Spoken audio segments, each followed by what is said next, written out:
Today we've got Dr. Kiang. She is from Rice University, and she's going to be talking about seeing biological interactions at the nanometer scale.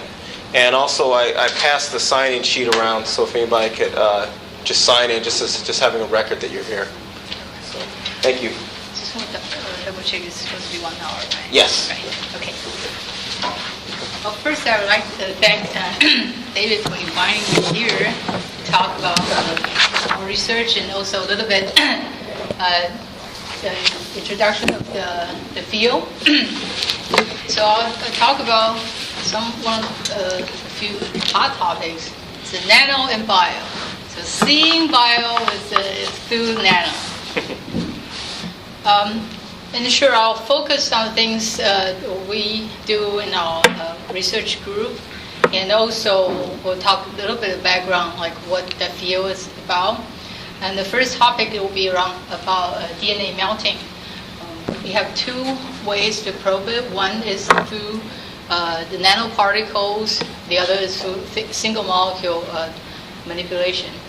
And I'll talk about background and the motivation why we study that. And I'm an experimentalist, so I'll talk about the experimental procedures just briefly.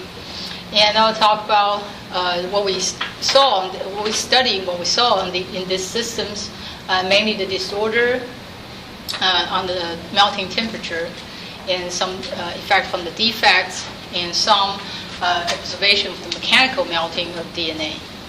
The second one, topic will focus on single molecule manipulation. So I'll also start with the background and motivation, and talk about the experimental techniques, how we conduct the research, the experiments. And I'll use a model system, which is the heart muscle protein titan, and how we stretch them, and then study their mechanics and thermodynamics. And we'll talk about how we deduce these non-equilibrium measurements results, get the equilibrium information from these non-equilibrium measurements. And I'll talk about the free energy surface reconstruction and some other exciting applications of this technique. First, I'll talk about DNA melting. I know people have a different background, so I'll talk a little bit about the basics.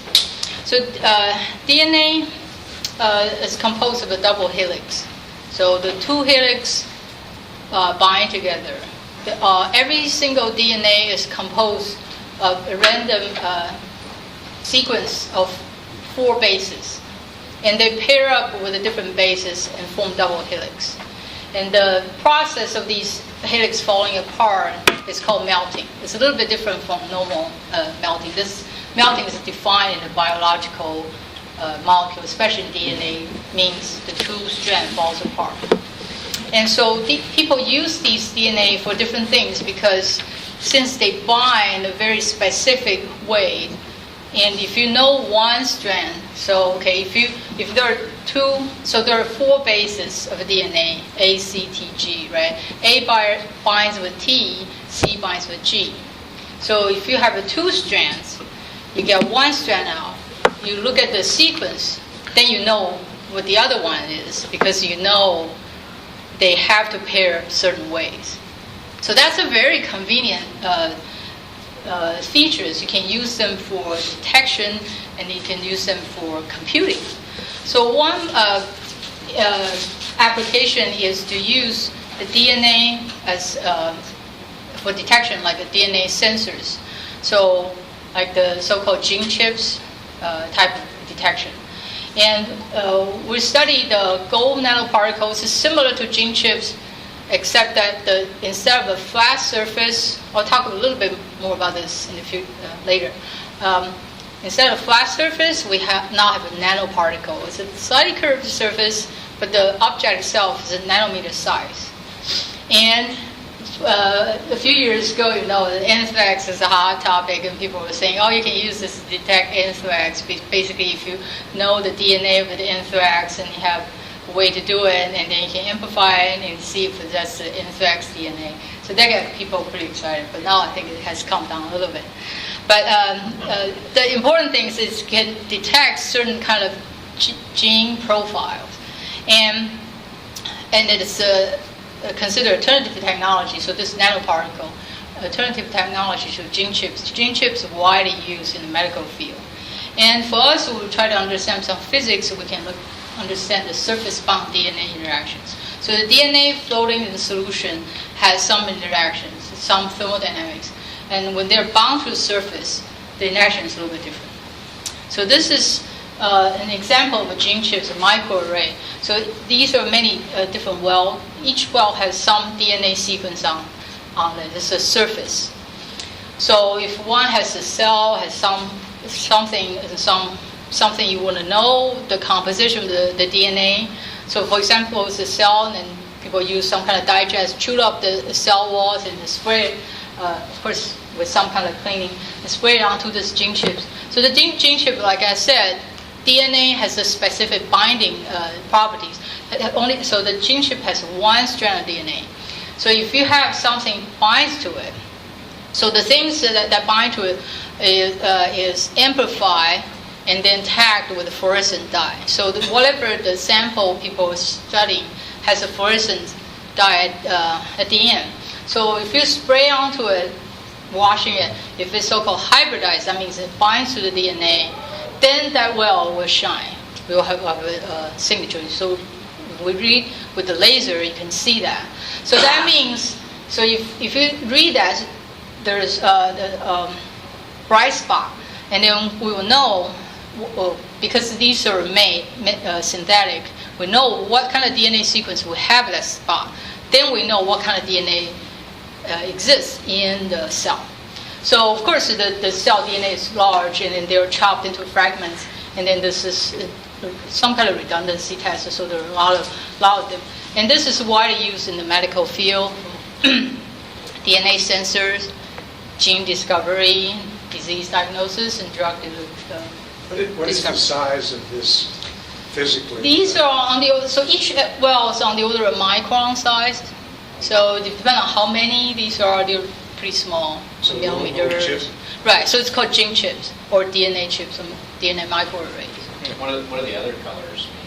Right. Okay. So these things, that's a good question. It's very complicated. So usually people don't really know how many DNAs there are. Usually, so in principle, the brightness of the spot will tell you how much it is. In practice, to convert it to a real number is still difficult. You just know some is brighter than other. So usually they do two colors, green and red. So one is control, and basically like the base. So you know something about that, and then with that, and then you compare that structure, the brightness for the other color, and say, okay, so relative to the norm, this is this much, just to quantify it. And then of course we have some color that we have both colors, right? So that makes that bright spot. So it's basically a way to calibrate and quantify it. Okay, so one. About 10 years ago, there was a Q experiment on DNA nanoparticles. This is where the nano comes in. So instead of the flat surface, it's a millimeter, it's pretty small, but it's not nano. People put the DNA on the nanoparticles. Okay, and so these are very small, you can't really see it. But so similar to the DNA chips, people put a small strand of DNA. In this case, it's about 12 bases. Single strand of DNA bind to it. And then there are two kinds of DNA. They are not complementary. That means they won't bind. Okay, both single strand, but they are floating in the solution. But when one add a DNA that's complementary to these two, so like the black line, that means the half of the unknown DNA is the same as the blue one, half of them is the red one, same as the red one. If that happens, this thing will aggregate and will have a different optical properties. So the idea is, in this way, we don't have to tag the black strand, the unknown strand, with the fluorescent dye, which is somewhat cumbersome and also expensive. And also, we don't need a laser. So this, when So in the solution, when they're floating, the solution is pink. When they aggregate, it turns purple.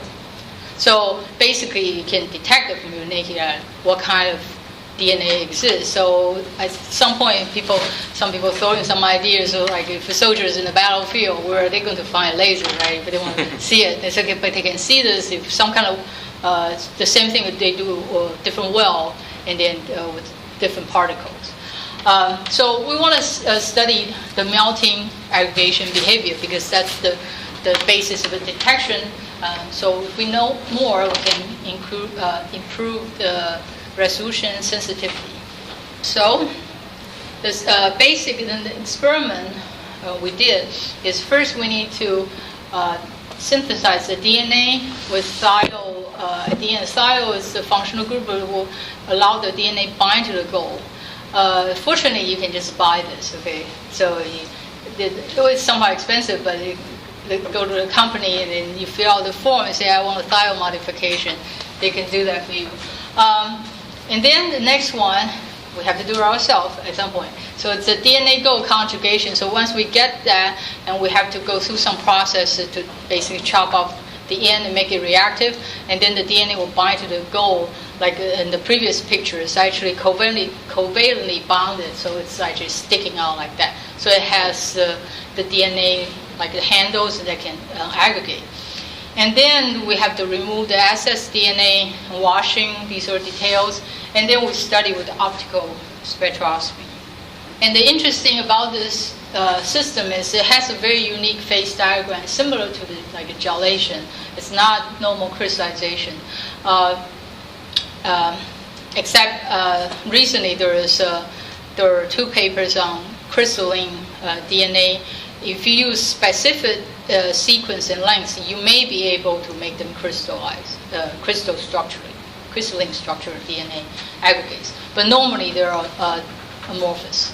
So we can basically map the DNA sequence onto the macroscopic phase behavior, like we see grossly something color change that will tell us what kind of DNA there is there.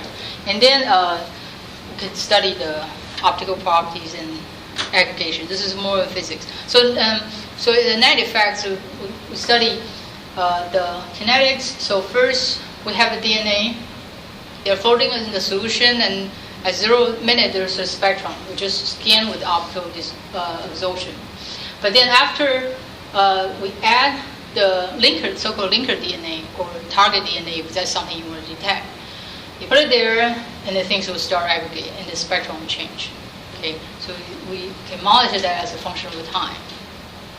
And then if we focus the intensity on a particular wavelength, either at 520, that's a signature from the gold nanoparticle, or 260, that's the DNA absorption, we can follow the melting. So we can when we raise the temperature, we'll see the system from the bound state, aggregated state, to a dispersed state as we raise the temperature.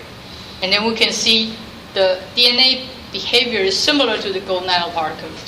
That just confirms that we're seeing the DNA melting, and that's the same as the gold particle falling apart. So that is the picture we have in mind. It's correct. And then, however, we see some size effect here already. So the melting temperature is lower for smaller gold nanoparticles. Okay. Usually, the surface effect. Surface is a surface. The surface is considered infinite, so it won't have any different effect. But when we put it on a small curvature, curve the surface, then we'll see these kind of effect. So perhaps this is a result of a smaller gold nanoparticle will make fewer connections. If you have the 2 surfaces, the connections are basically infinite, right? However, how many you have on the surface, you can all make connections. But if you have only small ones, then you can only make 1 or 2 connections.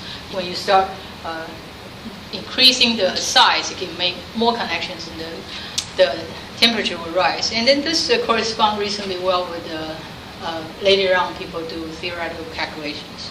And then this is what happens. So the DNA goes from dispersed state and aggregated state, and that's like a gelation. And I'll just talk about two interesting effects on the DNA melting on the surface that's not present in the free DNA. One is disorder. So this is a disorder system. When we trying to see what effect we have, we try to use some sequences that we can actually compare them. So we use a simple sequence like this. So we just want to see how the linker length is going to change the melting temperature. And so we use, so basically A binds with T, okay, so they will bind like this. So we use basically mostly T, and we change the length. So usually if the length is shorter, so the binding, the fewer bases, the melting temperature is lower. That's what happened in solution. But in the surface, there's some kind of anomaly here. So basically we saw some kind of zigzag pattern here. So it's 24 bases, and 23 is lower than 24. That's expected. But then 22 is higher than 23. There, you see the zigzag pattern. So that means if there is an even-based linker, will have a higher melting temperature compared to odd ones. So nobody knows what happened. One possible explanation is the odd-based linker will have an uneven segment. So basically, one side is this will bind to the blue strand, and the other will bind to the red strand. So the DNA total length is 12 plus 12. And the linker is 24 bases. So it melts like 12 versus 24 because basically the bond between the red and blue is not there. There's no covalent bonding. So when you have 12, 11, it should melt in between 12 and 11. But in the reality, it melts lower than 11, 11. So this kind of disorder, well, in this disorder system, this kind of behavior somehow makes the system less stable than just one kind of DNA, for example, 11, 11. So that's just an interesting finding with this surface effect. And another one is the defect. So defects are always present in these gene chips and all this DNA goal systems. And sometimes we want to know what sequence we have, but if there's one mismatch, so we'll have 12 bases. Sometimes only 11 bases match, right? One so-called mismatch does not have match. It will still bind. Yes?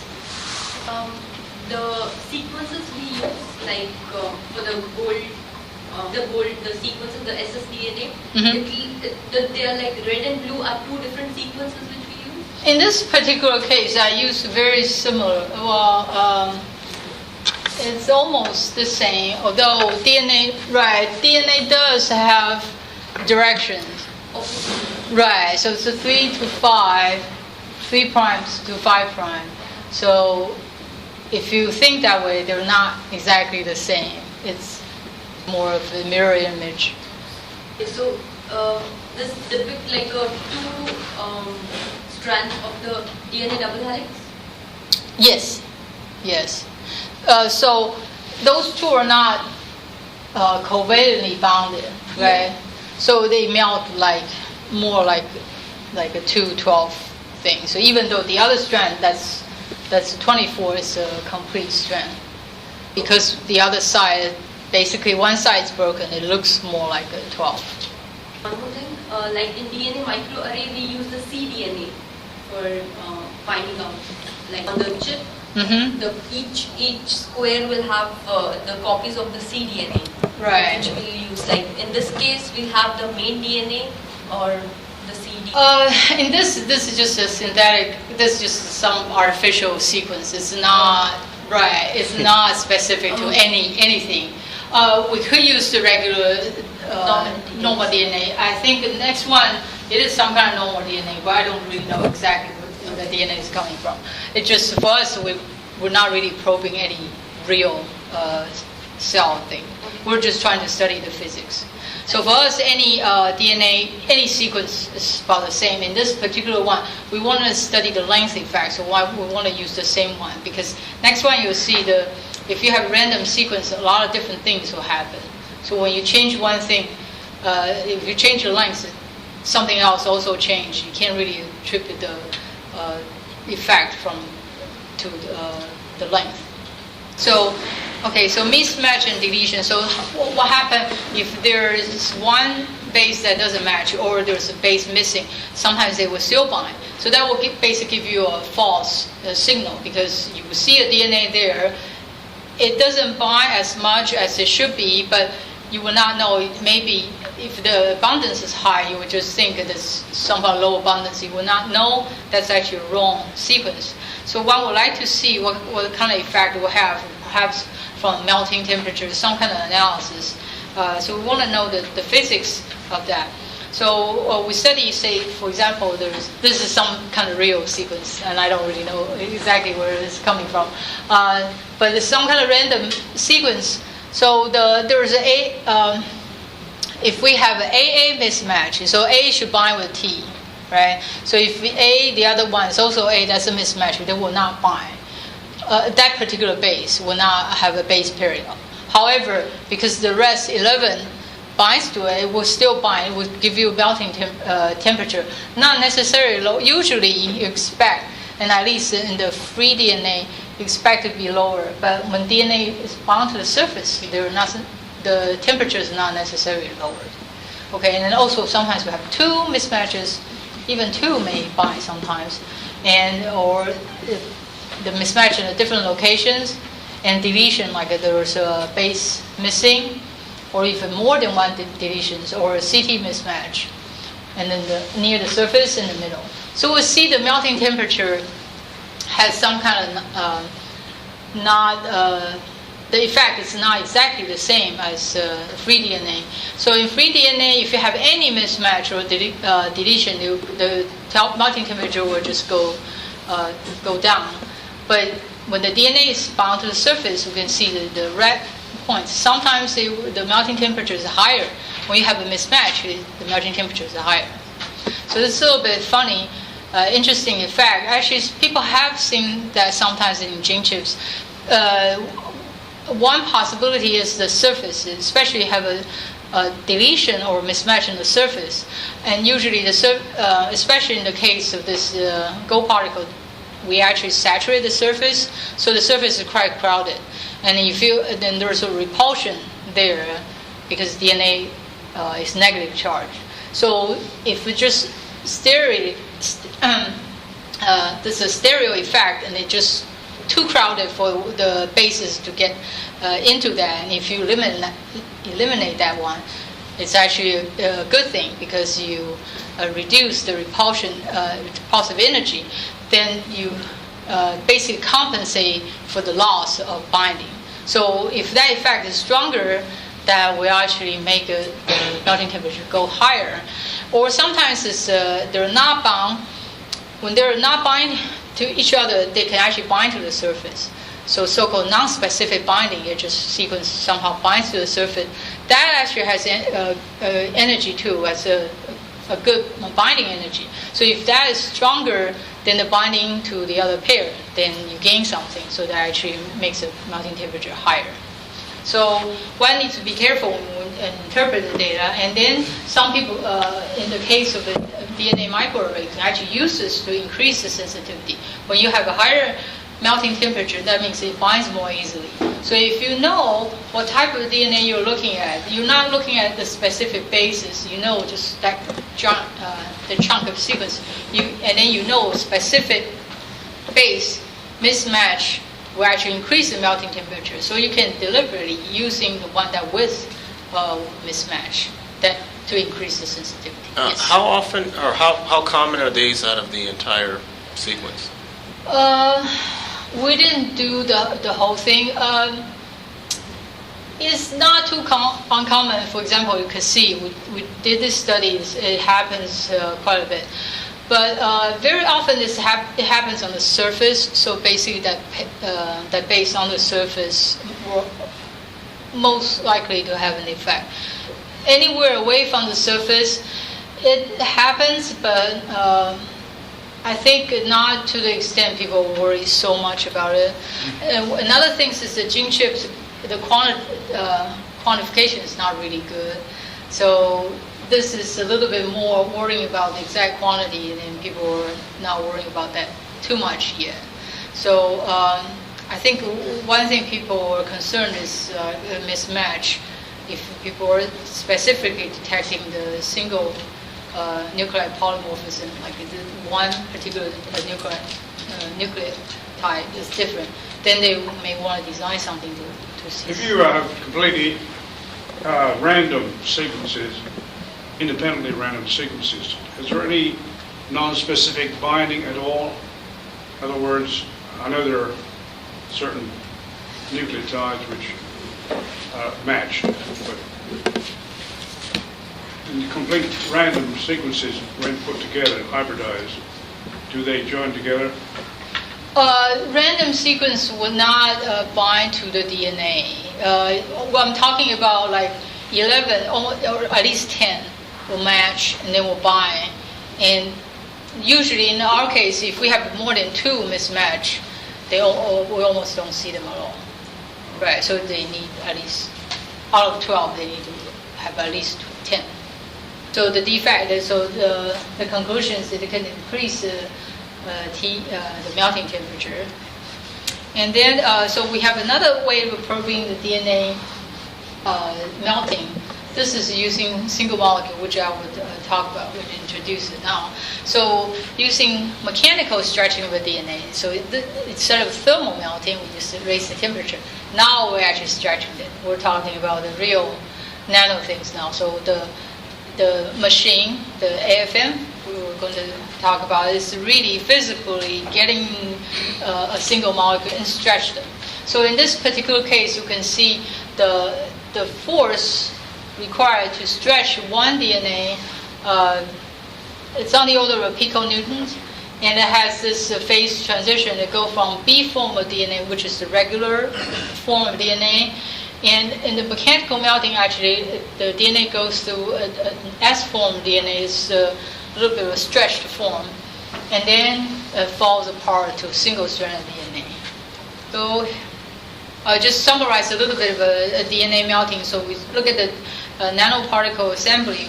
It's a new class of complex fluids of physicists can play again with these systems. And then disorder and defect will tell us something about DNA.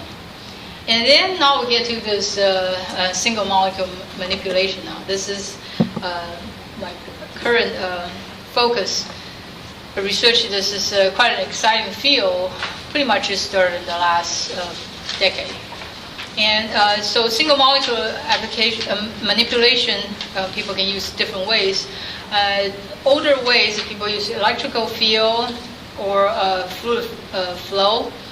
You can use them to stretch the molecule. So it's like the entire, everything in the solution is being stretched.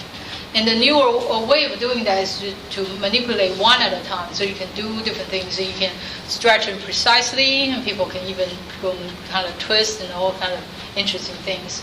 So mainly people use AFM, so cantilevers. So basically really look like just a tip.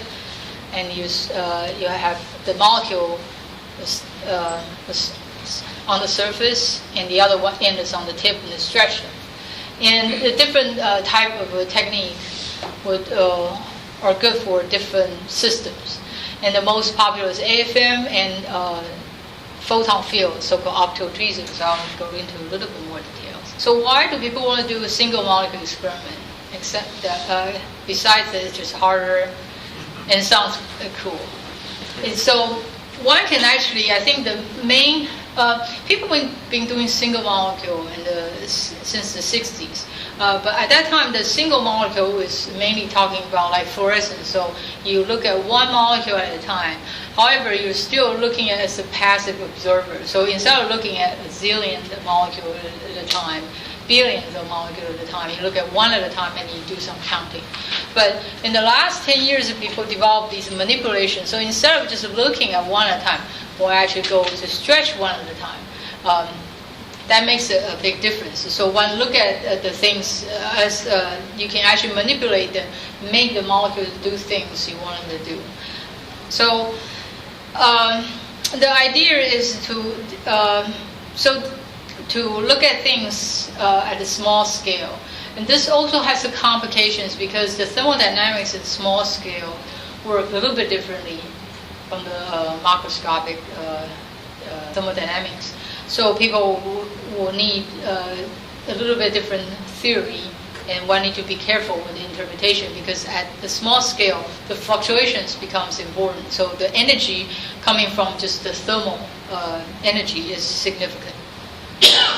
So the way we do it is using AFM. So really there's a cantilever tip. It's basically like a springboard, and the molecules are sitting on the surface substrate.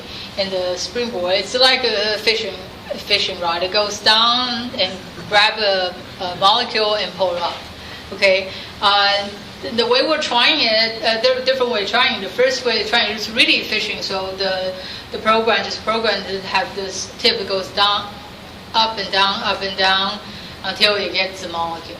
So and we usually 5% of the time we get something. Most of the time we get nothing. So if you have gone fishing, you know what it means, right?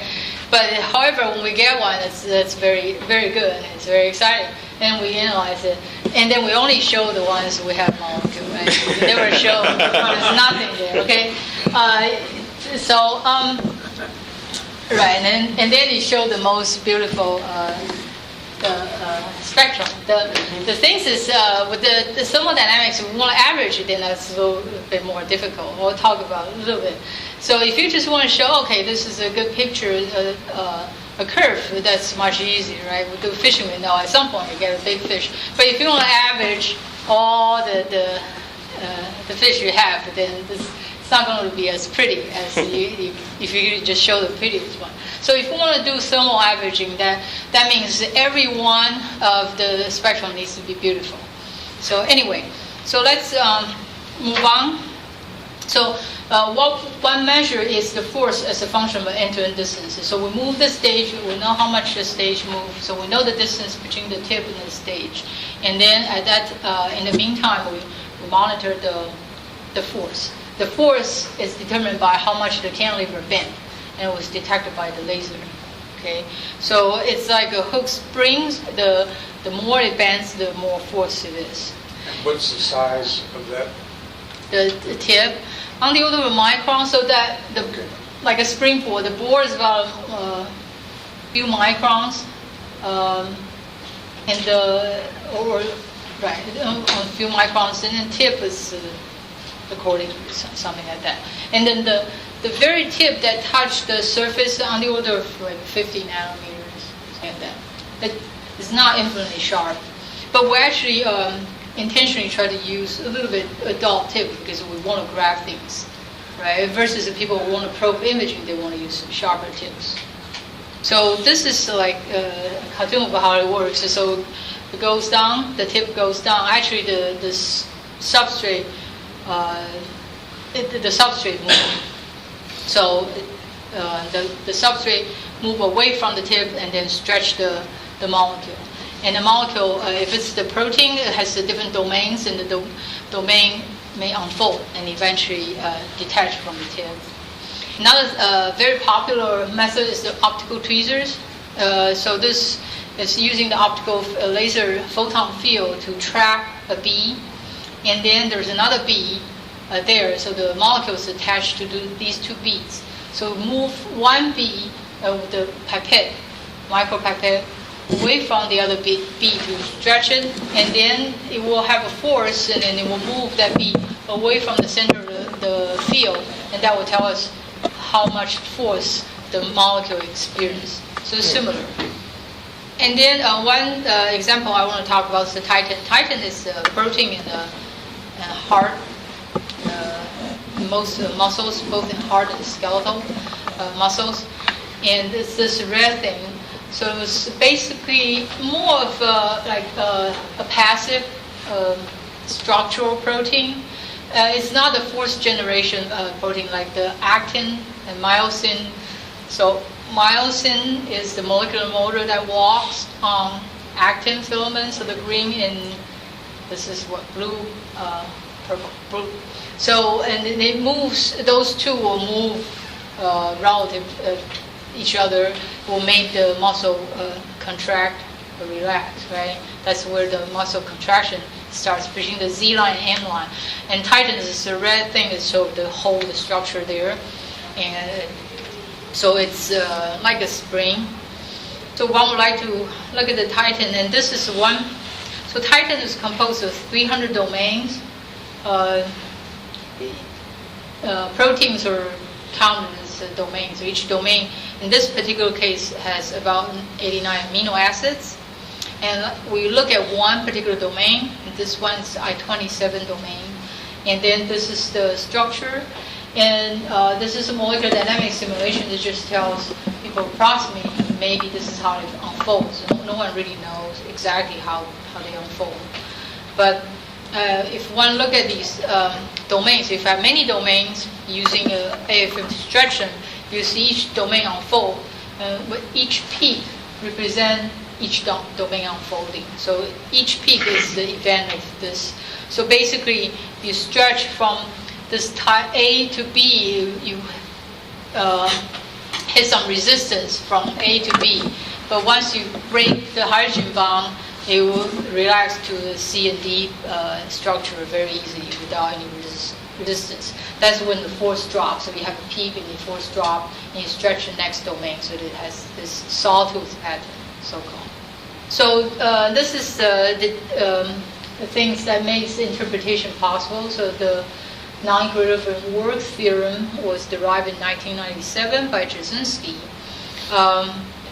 So one can think of stretching this going from the energy landscape going from A state to B state. So without any force, it's this top drawing, and with force, it's effectively like you tilt the energy landscape, so make the protein unfold will go to the B state. Otherwise, you have to climb uphill. It wouldn't do that. But this is hard to quantify. So the way to actually convert these information to equilibrium properties is using Jasinski's model. We don't have to go into details, but this is actually relatively new. The theory, people argue, the theory was there before, but no one actually put it this way, and no one actually make a direct connection with a single molecule experiment. So once this happened in year 2001, people made a connection between these theory and the single molecule manipulation. So that makes the data more useful because one can interpret that quantitatively now.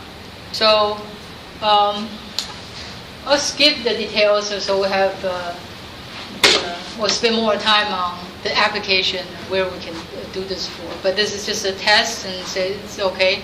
So one can stretch these molecules. In this particular case, we did titin.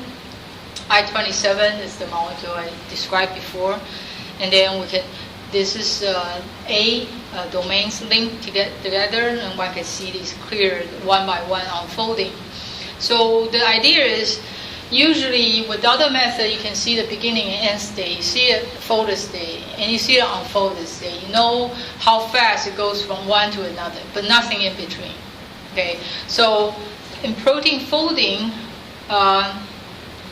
so when we do use the Jasinski's equality, we can actually get the whole picture. So this curve going from the folded to unfolded state with this averaging, this is what I'm talking about.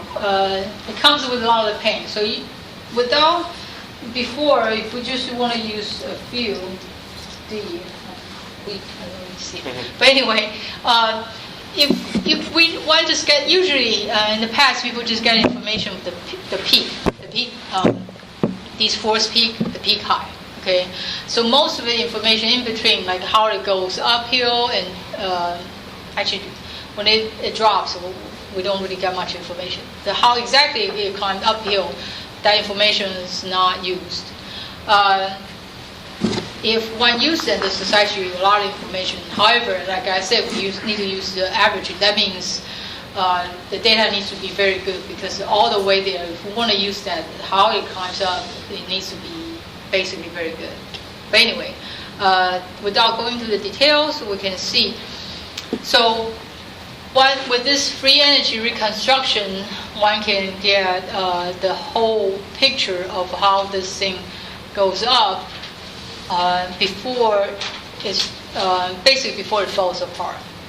In this particular case, it somehow goes up smoothly, does not have too much structure. But the idea is you can actually see exactly, basically the hill, this mountain, instead of just the height, one can see the exact shape, how you go up there. So that's actually important in protein folding. Protein folding, the information people have now from experiments is basically people want to know the barrier height, and the most you can get is some kind of estimate, because if you see the beginning, you see the end, you don't see anything in between. So, and then also people don't really see the state that is completely unfolded. Usually it's folded and slightly unfolded, like slightly relaxed state. That's not particularly useful, for example, for protein misfolding related diseases like Alzheimer's and Parkinson's, these neurodegenerative diseases. Those are from these proteins. Let me see if this thing. This is a cartoon of showing how this thing unfolds. It's not exactly how it unfolds, but just things like that. This is the structure, and you stretch them. That's how we stretch it. Okay, so basically the protein needs to go like reverse. Then it has to go from, this is the folded state. Okay, so in reverse is unfolded state. When protein first synthesizes like a string, and it needs to fold back. Okay, if it misfold, or for some reason even after they fold, after they fold, they somehow unfold a little bit and then fold back properly. In the case of Alzheimer's disease, they have these beta amyloids. They have a lot of beta sheets, and somehow it's in the misfolded state, and there are different other misfolded protein will basically condense and then make fibrous structure, and that deposit in the brain and forms plaque, and that causes a disease, basically blocks something. And then also the Parkinson's disease and the mad cow disease. So the protein itself is fine. It's not mutated or it's not diseased. It's just they're folded. They're not folded properly. So one would really need to know how they go from these stretched state to the properly folded state, to know what happened on the way there. And for that to happen, from physics point of view or physical chemistry point of view, we'd like to know the entire energy landscape, how it will go down to the folded state, and exactly how many like valleys and hills on the way, and then so people can calculate back and see what happened in between. Okay, so this will allow us to see the whole picture of what happened, not just see two things. One is folded, one's unfolded. This will let you see the whole thing. Although in this, we have not gone to enough resolution and accuracy yet, and this we're yet to find a protein that will tell us more about what happened in between. However, one can get some useful information, and then there was advertised in APS News when it first came out. People were talking about diseases, so that's what gets people excited, because it's related to diseases. And then also Science News talk about how you stretch them to know how they fold. Okay, so that's what I said in the beginning, why manipulation is important versus just looking at it. Now we actually go there and stretch them. And then of course the stretching itself is artificial, but we're trying to get the information from like equilibrium. So if if they just do it. If it happens naturally, what's going to happen? So people are getting close to getting useful information on these systems. So there are some details, and then let's get into more exciting applications. I'll just jump into systems that people most likely heard of or excited about. For example, virus, ribonucleic protein complex. So this is influenza A virus. The virus usually has a protein shell on the inside, on the outside, and then capture the genome inside. So depending on the virus infection mechanism, at some point it will deliver the genome into the cell. And the genome usually is packed in some structure. In this particular case, influenza A has this ribonucleic protein complex. So this RNA is the line on the top graph. So it has a single-stranded RNA, and this nuclear protein will basically decorate bind to this single-stranded RNA and forms this complex. And at some point, this needs to be delivered to the cell and get incorporated to a host genome. And then, so at some point, the nuclear protein will have to come out, right? But this must make it somehow more stable and easier to be transported. So one would like to see the interaction and then how the free energy changes when we stretch it. So this is one application. So we can stretch the RNA and then look at how these nuclear protein falls off. Then we can reverse the process and know how when it binds to that, how it stabilizes the structure and makes interesting. And so it makes this so this way we'll understand more of the mechanism of the infection and also how the virus pack the genome into a very small volume. Another application, and this is also one thing we work on, we're collaborating with people at the Baylor Medical School Department of Medicine. We're interested in a blood protein. So it's called von Willebrand factor. It's a large, basically largest ligand circulating in the blood. And so this is a protein that's critical for basically forming a plug that stops bleeding. So there's a disease called von Willebrand disease. That's when people have the protein, the von Willebrand factor has some problem with the protein, that they don't have enough or they have a defective one. That actually affects about 1% of the population.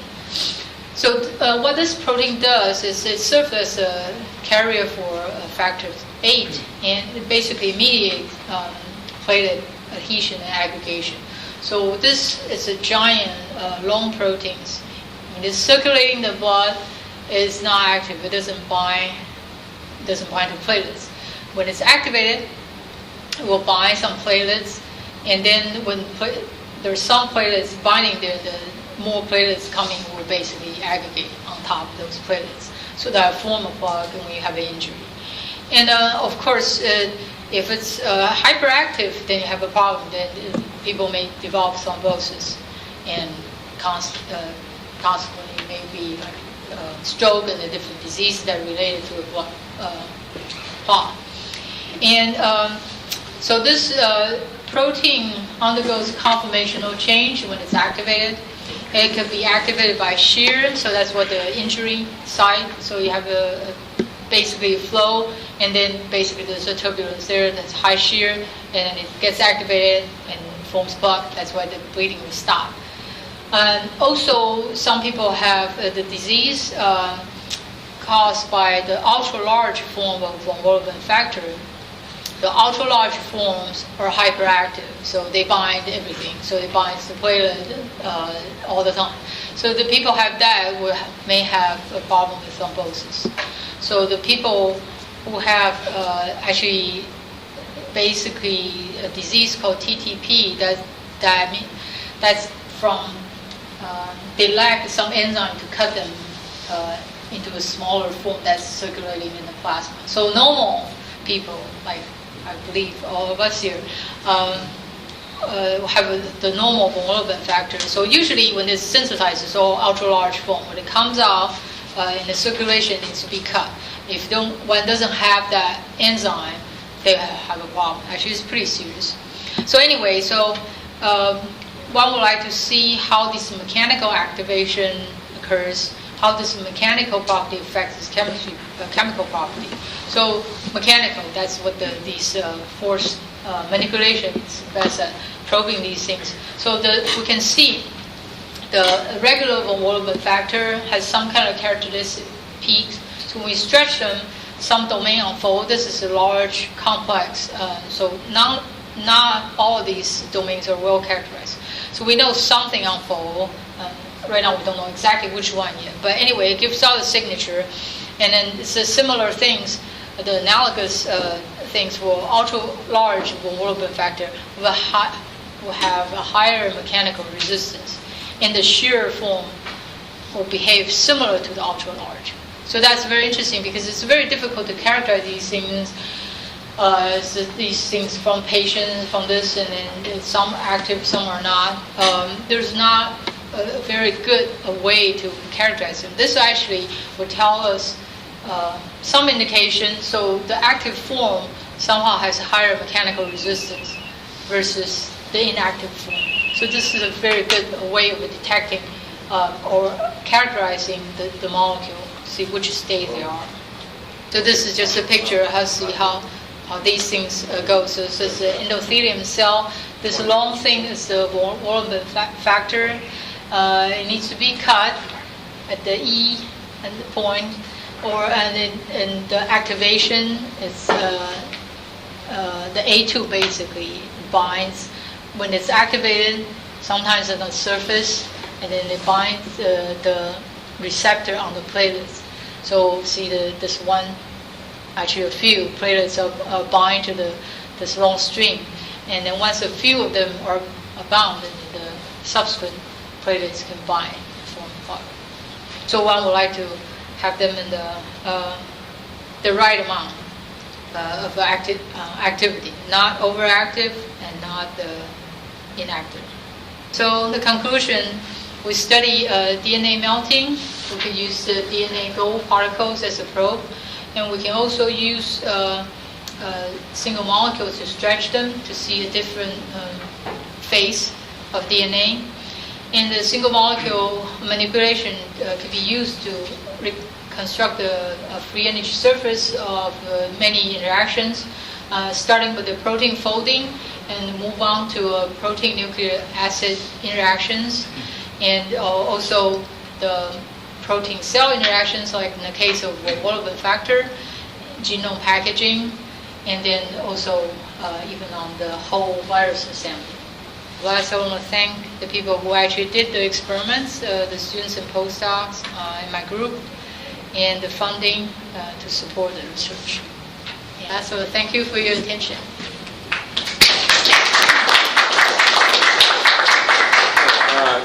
Questions? Now, when you did all these experiments with folding and unfolding, did you control the physiological conditions in different ways, which represents hyperactivity, inactivity, all those things which do change physiological conditions like pH, ionic strength, and so forth? Yes, to some extent, that's a very good question. That's what we're trying to do. So in the case of a Titan, we start with physiological conditions, like usually pH 7.4, normal salt condition.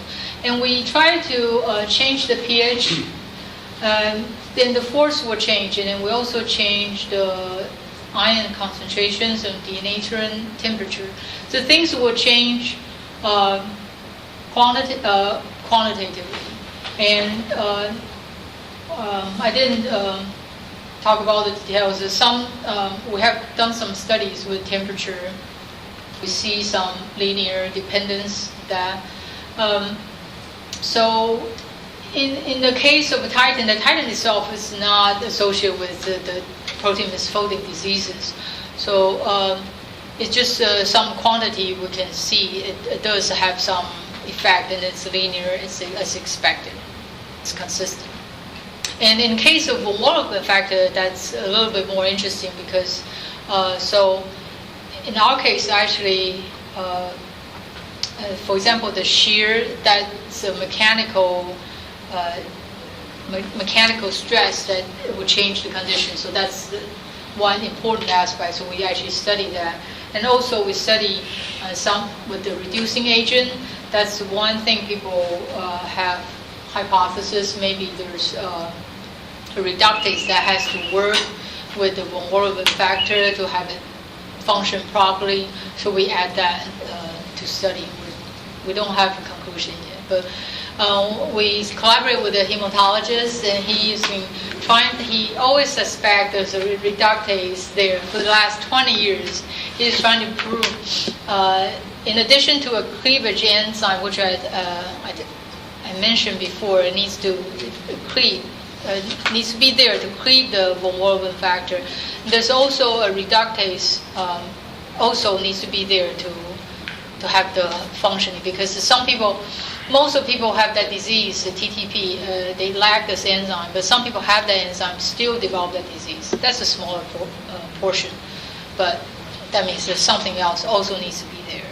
So this doctor is one of the top doctors, trying for 20 years, and maybe we're getting this new technique, we actually see there's some effect, because it's very difficult to isolate things, and when they do assays, some things are not conclusive. But here we have a physical property, and the signature is quite clear. It's quite simple. We have a force peak.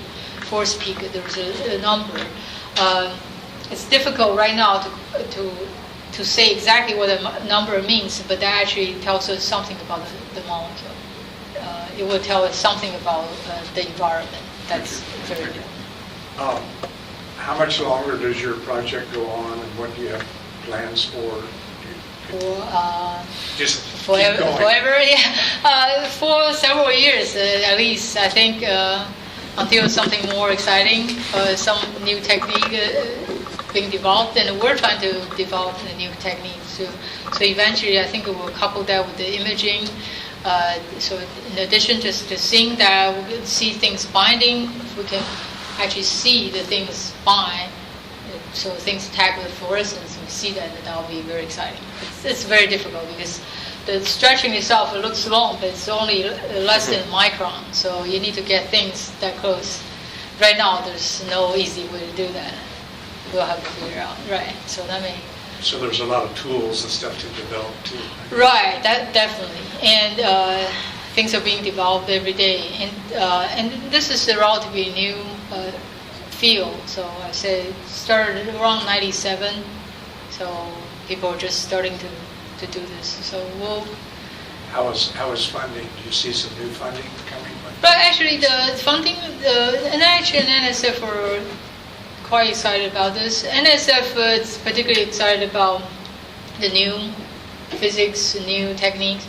And I actually want to make sure we're solving new problems. So in the beginning, we're trying to understand the physics and try to understand that. They're not too interesting.